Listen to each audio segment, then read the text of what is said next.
Hello everyone, येणाऱ्या 21 तारखेला आपला मॅथमॅटिक्सचा पेपर आहे. तर मॅथमॅटिक्सच्या पेपरसाठी भरपूर जणांचे फोन येऊन राहिले, सर काहीतरी इम्पॉर्टंट सांगा, काहीतरी इम्पॉर्टंट सांगा. भरपूर जणांचे फोन आले, भरपूर जणांचे मेसेज आले, पण थोड्याशा एका कार्यक्रमामध्ये व्यस्त असल्यामुळे त्यांना रिप्लाय केला गेला नाही. तर पहा, सगळ्यात महत्वाची गोष्ट, सगळ्यात पहिली गोष्ट एक सांगतो की बुवा इम्पॉर्टंट असं काही नसते, इम्पॉर्टंट सगळं काहीच असते.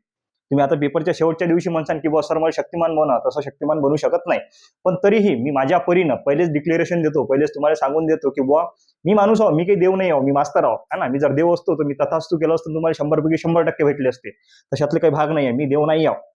मी फक्त माझ्या प्रिडिक्शन नुसार, माझ्या अंदाजानुसार काही टॉपिक काढले. त्या टॉपिक मधलं जर पेपरमध्ये येईल नाही येईल मी सांगता येत नाही, येऊ शकते, अशातला काही भाग नाही आहे किंवा येणार नाही, येऊ शकते. तुम्ही फक्त हे व्यवस्थित करून जा. म्हणजे काय, बाकीचा अभ्यास तर कराच, बाकीचा अभ्यास कराच लागेल, पण हे जे आहे ना थोडंफार चांगलं प्रायोरिटीमध्ये घेऊन करा, व्यवस्थित करा, असं माझं एक म्हणणं आहे. तर सगळ्यात पहिले एक सांगतो की बुवा तुम्ही आता मॅथमॅटिक्सचा अभ्यास केला असेल, 2 दिवसाची सुट्टी होती, 2 दिवसाच्या सुट्टीमध्ये पहिल्या दिवशी आणि दुसऱ्या दिवशी असे 2 दिवस तुम्ही अभ्यास केलाच असेल. अभ्यास करताना कसा करायचा ते सांगतो. 1 मिनिट थांबा, फक्त पुस्तक आणतो. पहा, पुस्तक आणले, टेन्शनचं काम नाही. पहा, याचा अभ्यास तर तुम्ही केलाच असेल. आता एक सांगतो, मॅथमॅटिक्स फर्स्ट जर घेतला तुम्ही हाती, तर फर्स्ट मॅथमॅटिक्समध्ये तुमचं जे पहिले समजा मॅथमॅटिकल लॉजिक एकदम चिल्लर आहे, सगळेजण खिशात घेऊन फिरतात. मॅट्रायसिस सोपी आहे, ट्रिग्नोमेट्री फंक्शन सोपी आहे, पेअर ऑफ स्ट्रेट लाईन सोपी आहे. वेक्टर आणि लाईन अँड प्लेन हे दोघं जणच फक्त थोडेसे टफ आहेत. आणि नंतर काय आपल्याकडे लिनियर प्रोग्रामिंग, हे पाचीची चॅप्टर बिलकुल तुफान करा भाऊ. आता तुफान करा म्हणजे कसं करा, तुफानाचे दिवे बना म्हणजे कसे बना. तर तुफानाचे दिवे बनायचे असेल तर सगळ्यात पहिले काय करायचा, आपला चॅप्टर उघडायचा. चॅप्टर उघडला की त्याच्यामधले टॉपिक सॉर्ट आउट करायचे. फॉर एक्झाम्पल जर आपण मॅट्रायसिस घेतला, मॅट्रायसिस मध्ये काय सर, सगळ्यात पहिले सिंपल ट्रान्सफॉर्मेशन आहेत. नंतर काय सर, ऍडजॉइन मेथड आहे. नंतर काय सर, आपल्याकडे रिडक्शन, आपलं हे आहे एलिमेंटरी ट्रान्सफॉर्मेशन, आपण ए इनवर्स काढू शकतो. रिडक्शन मेथड आहे आणि नंतर इन्व्हर्जन मेथड आहे. असे 5 टॉपिक आहे. मग भाऊ या 5 टॉपिक मध्ये कुठल्या टॉपिक मध्ये काय करावं लागते याचं पहिले सगळ्यात पहिले तुम्ही अनालिसिस करा, म्हणजे प्रोसेस करा. मी सुरुवातपासून सांगून राहिलो, आमच्या क्लासचे पोट्टे इकडे लक्ष द्या. मी तुम्हाला सांगितलं होतं सुरुवातपासून प्रोसेस करा. प्रोसेस लक्षात असली तर मग भाजी कशी बशी होते, कधी कधी बिनचव भाजी होते, पण प्रोसेस न जा लागते, है ना. तर प्रोसेस व्यवस्थित करा. जसं की ऍडजॉइन मेथडचा क्वेश्चन पडला, जर तुम्हाला प्रोसेस पार्ट असेल, सर सगळ्यात पहिले काय करावं लागते, डिटर्मिनंट काढावं लागते. नंतर डिटर्मिनंट 0 असेल तर सॉल्व्ह करावं लागते, डिटर्मिनंट 0 नसेल तर सॉल्व्ह करायला लागत नाही. नंतर काय करावं लागते सर, मायनर काढावं लागतात, कोफॅक्टर काढावं लागतात, कोफॅक्टरची मॅट्रिक्स लिहावं लागते, त्या कोफॅक्टर मॅट्रिक्सचा ट्रान्सपोज करावं लागते, म्हणजे ऍडजॉइंट ऑफ ए भेटते. शेवटी आपल्याकडे फॉर्म्युला असते A inverse equals to 1 upon determinant of A into adjoint of A. हे जर प्रोसेस तुमच्या लक्षात असली, प्रोसेस तुमच्या मुखपाठ असली, तरच तुम्हाला गोष्टी व्यवस्थित सॉल्व्ह करता येतात. Process through each and every topic करा. समजून राहिलं का, मी इथं सांगून राहिलो. पहा, मी पुन्हा एक वेळ सांगतो, मी डिक्लेरेशन देऊन राहिलो, मी जे टॉपिक काढले हेच पेपरमध्ये येतील अशातला भाग नाही, पण येऊ शकतात. करून जा. आणि कुठलाही चॅप्टर करत असताना त्याची प्रोसेस करा, लक्षात असलं पाहिजे की बुवा करा काय लागते. तर त्याच्यासाठी एक सांगतो, हे 5 चॅप्टर तर तुम्हाला एकदम व्हेरीफाईड करावं लागतात, एकदम जबरदस्त करावं लागतात.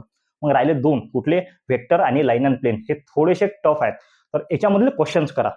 याच्यामधले क्वेश्चन जे रिपीटेड क्वेश्चन्स आहेत ते रिपीटेड क्वेश्चन्स करा, जे इम्पॉर्टंट क्वेश्चन्स आहेत ते इम्पॉर्टंट क्वेश्चन्स करा. काही क्वेश्चन मी तुम्हाला पाठवतो ते व्यवस्थित करा. आणि त्यानंतर जर पुढे आपण गेलो, सेकंड मॅथमॅटिक्स मध्ये जर आपण आलो, तर सेकंड मॅथमॅटिक्स मध्ये एक सांगतो भाऊ, डेरिव्हेटिव्ह, डिफरन्सिएशन, सगळ्याची फाटे डिफरन्सिएशन ले. अभि काहीच फाट्याचं काम नाही, एकदम चिल्लर आहे. कंपोजिट डेरिव्हेटिव्ह सर, फंक्शनच्या अंदर फंक्शन, एका गाडीवर 4 जण, है ना. पहिला जेवला, दुसरा जेवला, तिसरा जेवला, चौथा जेवला घरी. ओके, भांडे घासत घासणारे. त्यानंतर दुसरं काय आपल्याकडे, अप्लिकेशन्स ऑफ डेरिव्हेटिव्ह. काय काय आहे सर, अप्लिकेशन्स ऑफ डेरिव्हेटिव्ह मध्ये अप्रॉक्सिमेशन आहे, मॅक्सिमम मिनिमा आहे, इन्क्रीजिंग डिक्रीजिंग फंक्शन आहेत. हे जे टॉपिक आहेत, व्यवस्थित टॉपिक सॉर्ट आउट करा आणि त्याची व्यवस्थित प्रोसेस करा किंवा कशात काय करावं लागते. त्यानंतर डिफायनाइट इंटिग्रेशन. आता भाऊ, डिफायनाइट इंटिग्रेशन हा स्वतःमध्ये एकदम व्हस्ट टॉपिक आहे, म्हणजे चॅप्टर आहे, खूप मोठा आहे. तर याचे रिपीटेड क्वेश्चन्स करा, जे रिपीटेड क्वेश्चन आतापर्यंत झाले ते कराच. त्यानंतर एक सांगतो, अप्लिकेशन्स ऑफ डिफायनाइट इंटिग्रेशन, एकदम छोटासा चॅप्टर आहे, काही सोडायचा नाही, याच्या आणि एवढी क्वेश्चन याच्यामधला करायचा. त्यानंतर डिफरन्शियल इक्वेशन मोठा आहे, प्रोसेस बाय प्रोसेस जा. प्रोबॅबिलिटी डिस्ट्रीब्युशन आणि बायनॉमियल डिस्ट्रीब्युशन बिलकुल खिशात घेऊन फिरले पाहिजेत. एकदम सोपे आहेत आणि छोटे छोटे चॅप्टर आहेत. आलं का लक्षात. पहा, बायनॉमियल डिस्ट्रीब्युशन, त्यानंतर प्रोबॅबिलिटी नंतर डिफायनाइट इंटिग्रेशन नंतर तुमचं एलपीपी, लिनियर प्रोग्रामिंग प्रॉब्लेम, हे जे चॅप्टर आहेत. आणि एक हे घेऊ शकता तुम्ही, अप्लिकेशन्स ऑफ डेरिव्हेटिव्ह, सॉरी त्याच्यामध्ये राहिला होता एक, अप्लिकेशन्स ऑफ डेरिव्हेटिव्ह. पहा, पुन्हा एक वेळ सांगतो, कुठला तुमचा mathematical logic, LPP, मॅट्रायसिस, trigonometry function आणि पेअर ऑफ स्ट्रेट लाईन, हे. त्यानंतर डिफायनाइट इंटिग्रेशन, त्यानंतर मग समोर गेलं तुमचं अप्लिकेशन्स ऑफ डिफायनाइट इंटिग्रेशन, त्यानंतर बायनॉमियल डिस्ट्रीब्युशन आणि प्रोबॅबिलिटी डिस्ट्रीब्युशन. हे सगळे लहान चॅप्टर आहेत, हे सगळे खिशात घेऊन फिरले पाहिजेत, सगळे व्यवस्थित करा. त्याच्यानंतर मी जे टॉपिक काढले आज तुम्हाला सांगतो व्यवस्थित. हे येतील अशातला भाग नाही, पण येऊ शकतात है ना, येऊ शकतात, त्यासाठी मी तुम्हाला टाकून राहिलो. आणखीन एक गोष्ट महत्वाची म्हणजे की बुवा तुमचे पेपर 25ले पेपर खतम होतात. 25ले पेपर खतम झाल्यानंतर लगेच 2 दिवसात लगेच 26 किंवा 27 पासून आपली ऑफलाईन आणि ऑनलाईन दोन्ही सीईटीची बॅच चालू होणार. ऑफलाईन आपला फ्युचर लीडर कोचिंग क्लासेस निंबाफाटा आणि ऑनलाईन बॅच तर तुम्हाला माहितच आहे, फ्री ऑफ कॉस्ट आहे, टेन्शनचं काम नाही. आणि चॅलेंजेबल आहे की बुवा त्याच्यामध्ये आपण दोन्हीचे पकडून ऑफलाईन आणि ऑनलाईन दोन्ही पकडून 4000 MCQ तरी घेऊ. मिनिमम 4च्या वरतीच घेऊ, पण 4000 MCQ तरी घेऊच. चला हो. सगळ्यात पहिला आपल्याकडे रिडक्शन मेथड करा किंवा इन्व्हर्जन मेथड करा. आता रिडक्शन मेथड आणि इन्व्हर्जन मेथड जर सांगतो तुम्हाला का बरं करा. तुम्ही जर रिडक्शन मेथड केली तर तुम्हाला रो ट्रान्सफॉर्मेशन येते. आता कशी करावं लागते हे माहिती आहे हो, है ना, प्रोसेस तुम्हाला माहिती असेल. मी वर्षभर काही 2 वर्ष तुम्हाला पाखडलं, आता तुम्ही काही सापडत नसताना तर त्याला मी काही करू शकत नाही. त्यानंतर इन्व्हर्जन मेथड केली तर ऍडजॉइन मेथड येते, है ना. इन्व्हर्जन मेथडमध्ये ऍडजॉइन मेथड करता येते. जर तुम्हाला ऍडजॉइनचा क्वेश्चन पडला तर भाऊ दोन्हीमध्ये इन्व्हर्जन मध्ये त्याची पण रिव्हिजन होते, 2 पैकी 1 येऊ शकते. त्यानंतर सिम्प्लिफिकेशनचे जे क्वेश्चन आहेत याच्यामध्ये लॉजिकमध्ये सिम्प्लिफाय करा, सिम्प्लिफिकेशनचे क्वेश्चन आहेत ते करा, LMVT करून घ्या. त्यानंतर काय कार्टेशियन कोऑर्डिनेट आणि पोलर कोऑर्डिनेट 2 पैकी 1 100% क्वेश्चन दिशीनच भाऊ. त्यानंतर पेअर ऑफ स्ट्रेट लाईन मध्ये शो दॅट वाले जे क्वेश्चन आहेत आपले ते क्वेश्चन करा. त्यानंतर जनरल सोल्युशन आणि प्रिन्सिपल सोल्युशन करा ट्रिग्नोमेट्री फंक्शन मधलं. त्यानंतर डायरेक्शन रेशो इन व्हेक्टर पहा, डायरेक्शन रेशो वाले काही क्वेश्चन्स आहेत, डायरेक्शन रेशो वाले क्वेश्चन आपल्या व्हेक्टर मध्ये आहेत, ते क्वेश्चन सगळे करून घ्या. त्यानंतर अप्रॉक्सिमेशन हा टॉपिक अप्लिकेशन्स ऑफ डेरिव्हेटिव्ह मधला करा, पर्टिक्युलर सोल्युशन करा. त्यानंतर मग इन डेरिव्हेटिव्ह शो दॅट वाले क्वेश्चन. आता शो दॅट वाले क्वेश्चन कोणते सर, पॅरामेट्रिक मध्ये आणि इम्प्लिसिट मध्ये शो दॅट वाले क्वेश्चन आहेत. ते एकदम व्यवस्थित वाचून तरी जा, कमीत कमी माहित असलं पाहिजे की भाऊ याच्यात असं काहीतरी करावं लागते, काहीतरी याच्यात धिंगाणा करावं लागते भाऊ, तर व्यवस्थित थोडंसं वाचून घ्या. ट्रिग्नोमेट्री फंक्शन मध्ये एक्झरसाइज 3.2 म्हणजे एक्झॅक्ट 3.2 मधला क्वेश्चन इन काय असं नाही, असं सांगता येत नाही, पण येऊ शकते. पण त्याच्या बेसिसवर जे क्वेश्चन्स असतील म्हणजे आता काय साइन रूल, कोसाइन रूल, त्यानंतर Napier's analogy, Heron's formula, half angle फॉर्म्युले, त्याच्या बेसिसवर काही क्वेश्चन्स आहेत. त्या क्वेश्चनच्या टाईपमधून एक क्वेश्चन येतेच, टेन्शनचं काम नाही, म्हणून हा करून घ्या. त्यानंतर symbolic form and switching circuit हे येते ना भाऊ, हे तर आपलं लॉजिक आहे. त्यानंतर find the value of K in a pair of straight line. Pair of straight line मध्ये के च्या व्हॅल्यू फाइंड करा, असे सेपरेट इक्वेशन मध्ये. त्यानंतर कंबाईन इक्वेशन मध्ये असे क्वेश्चन्स आहेत काही सॉरी शो दॅट वाले क्वेश्चन्स आहेत, तर ते व्यवस्थित क्वेश्चन करून घ्या. डिफरन्शियल इक्वेशन मध्ये डिफरन्शियल इक्वेशन मध्ये क्वेश्चन थोडे ओळखणं भारी जातात, पण पर्टिक्युलर सोल्युशनचे किंवा असं दिलं राहील find differential equation put x + y = u ते वाले क्वेश्चन करा. त्यानंतर काय म्हणते shortest distance between the line, कशातला आहे shortest distance between the line तुम्हाला माहित आहे, तो करा. त्यानंतर सेपरेट इक्वेशन आणि कंबाईन इक्वेशन एकदम व्यवस्थित करून घ्या. इन लॉजिक मधले व्हेरीफाय वाले क्वेश्चन जे रूलच्या बेसिसवर आहे, आपल्या लॉजच्या बेसिसवर आहेत, ते करा. विदाउट युझिंग ट्रूथ टेबल हे पण लॉजच्याच बेसिसवरती आहेत. त्यानंतर इक्वेशन ऑफ टँजंट कशामध्ये आहे तर अप्लिकेशन्स ऑफ डेरिव्हेटिव्ह मध्ये. त्यानंतर इन्क्रीजिंग डिक्रीजिंग फंक्शन, त्यानंतर degree of the differential equation, त्यानंतर particular solution in differential equation, principal value, त्यानंतर लॉगॅरिथमिक डिफरन्सिएशन. आता प्रिन्सिपल व्हॅल्यू कशामधला आहे तर ट्रिग्नोमेट्री फंक्शन मधला आहे. लॉगॅरिथमिक डिफरन्सिएशन मला तरी वाटून राहिलं बघा यावर्षी येईल, म्हणून व्यवस्थित करून घ्या. 3च फॉर्म्युले आहेत, log m * n = log of m + log n, log m raised to the power n = n * log m, log m / n = log m - log n, त्याच्या भरोश्यावरती आहेत. त्यानंतर प्रोबॅबिलिटी मधला PDF वाले क्वेश्चन करा. त्यानंतर लिनियर प्रोग्रामिंग मधले मॅक्सिमम व्हॅल्यू ऑफ झेड वगैरे जे क्वेश्चन्स आहेत ना ते करा. आणखीन क्वेश्चन सांगतो आता, हे टॉपिक सांगितले मी ना, क्वेश्चन तुम्हाला करायच्यात. या टॉपिक मध्ये काय काय राहते आणि कसं कसं करावं लागते हे तुम्हाला करणं आहे भाऊ, आलं का लक्षात. जे कोणी जत्रा आली असेल की बुवा नाही शेवटच्या दिवसांनी सर सांगतात तेले बापा इथून पासून इथपर्यंत असा आहे ना भाऊ. त्यानंतर आपण आणखीन काही टॉपिक मी काढल्यात पा तुम्हाला माहित आहे जे आपल्या क्लासचे पोर आहेत, FLCC वाले पोर आहेत, त्याला माहित आहे आपला स्वभाव एकदम क्लिअर आहे, आपण बिलकुल क्लिअर बोलत असतो. आपल्या ग्रुपवरती बी मी हेच टॉपिक टाकले, ज्यांना कोण मला मागितले होते मी हेच टॉपिक टाकले, याच्या व्यतिरिक्त काहीच नाही आहे, आलं का लक्षात. जे काय ते पारदर्शी आहे, फक्त तुम्ही करा. आणखीन काय टॉपिक आहेत ते सांगतो, फक्त 2 मिनिटं द्या, कारण की आपण स्टुडिओवरती नाही आहोत, म्हणजे आमच्या त्या दुसऱ्या क्लासवरती नाही आहोत, तेलाराच्या ब्रांचवरती नाही आहोत. तिथं आमच्याकडे हे आहे डिजिटल स्क्रीन आहे, निंबा फाट्यावरती सध्या नाही आहे, पण येतेच लवकरात लवकर येते, काही टेन्शनचं काम नाही बिलकुल. चला तर हे झाले आपले आणखीन टॉपिक पा. हे म्हणजे बाकीचे टॉपिक तर झालेच आपले. आता पुढचे टॉपिक आपण पाहू पा. का बफेट सिस्टीम आपल्याला माहिती आहे, म्हणजे बफेट सिस्टीम मध्ये आपण गावातले लोक आहोत, खेड्या गावातले लोक आहोत, आपल्याकडे भंडारा होते, आपल्याकडे पंक्ता बसतात, पंक्तीत जे आलं ते खान भरी जा असं असते की नाही.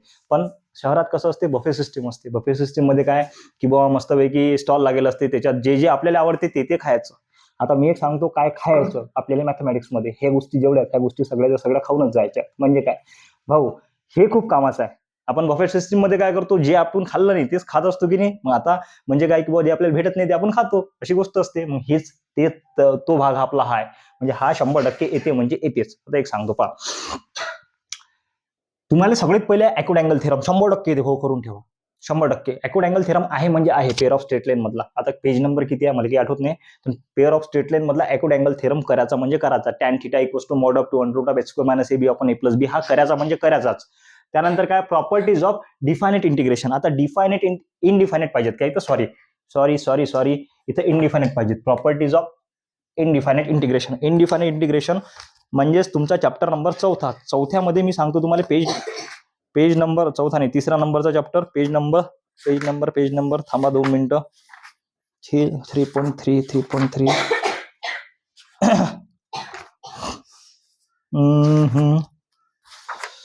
3.3 मध्ये पेज नंबर आहेत 110, सम स्पेशल इंटिग्रल. सॉरी, मी त्याला प्रॉपर्टी म्हटलं, some special integral page number 110. हे 100% करून ठेवा. याच्यामधली एक आहेच, हे करूनच ठेवा हो. आणि जर स्पेशली सांगायचं झालं तर पहिली किंवा दुसरी येऊ शकते. पहिली किंवा दुसरी हे तर एकदम परफेक्ट करा, पण सगळ्याच परफेक्ट करा, मला असं मत आहे.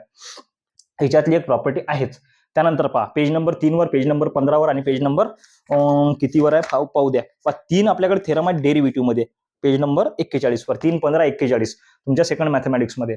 चेन रूल, इन्व्हर्स फंक्शन आणि पॅरामेट्रिक फंक्शन 3 थेरम पैकी एक आहेच. हे तिन्ही करून ठेवा. पॅरामेट्रिक थोडासा हलका केला तरी चालेल, पण मला तरी वाटते सगळे चांगले करा, काही असं मोठी गोष्ट नाहीये. थेरमचा व्हिडिओ मी टाकला आहे तुम्हाला, एकदम आपल्या चॅनलवरती जा, व्यवस्थित करून घ्या. त्यानंतर some special property of definite integration बरोबर होतं. हे इथं सम स्पेशल इंटिग्रल कशातलं, तर इनडिफायनेट मधलं, मी जे सध्या सांगितलं तुम्हाला ते. आणि properties of definite integration. डिफायनेट integration मधल्या ज्या प्रॉपर्टी आहेत, आपल्याकडे 8 प्रॉपर्टी आहेत. त्या 8 प्रॉपर्टी पैकी 7 नंबरची प्रॉपर्टी एकदम व्यवस्थित करा. Integration of 0 to 2a f of x into dx वाल्यात ना, मी सांगतो तुम्हाला page number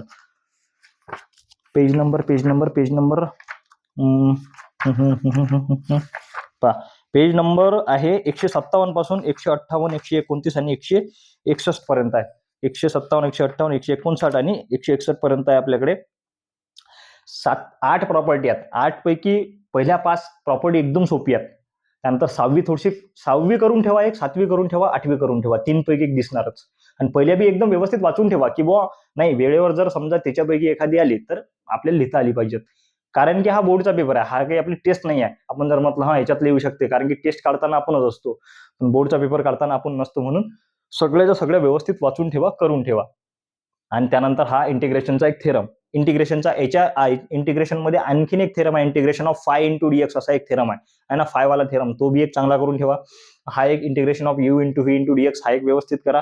find the area of the region between the parabolas y² equals to 4ax and x² equals to 4ay.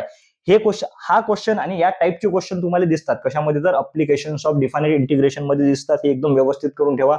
त्यानंतर proof आहेत आपल्याकडे, पहा हा सॉल्व वाला आहे. Sine inverse of x plus cos inverse of x equals to π/2. आणि exercise 1.2 मध्ये मला तरी वाटते बा 4था-5वा क्वेश्चन आहे काहीतरी. हा पहा, tan inverse of x plus cot inverse of x equals to π/2, sec inverse of x plus cosec inverse of x equal to π/2. हे व्यवस्थित करून ठेवा. एक सांगतो, हे करून ठेवा म्हणजे ठेवा, कारण की हा चांगला लंब्या मार्कला विचारला जाते. 3 ते 4 मार्क हे क्वेश्चन जे आहे ते 4 मार्काला विचारलाच जातात. 3 मार्क 4 मार्क्स याला विचारलाच जातात. पेपर कसा सॉल्व्ह करायचा, पेपरमध्ये काय असते, पहिला असते एमसीक्यूचा सेक्शन, नंतर 1 मार्क म्हणजे A section, B section, C section, D section. पहिला एमसीक्यू असते, मग 1 मार्काचा असते, 2 मार्काचा असते, 3 मार्काचा असते, 4 मार्काचा असते. हे काही मी तुम्हाला सांगत बसत नाही, तुम्ही की लहान ना राहील सध्या, है ना.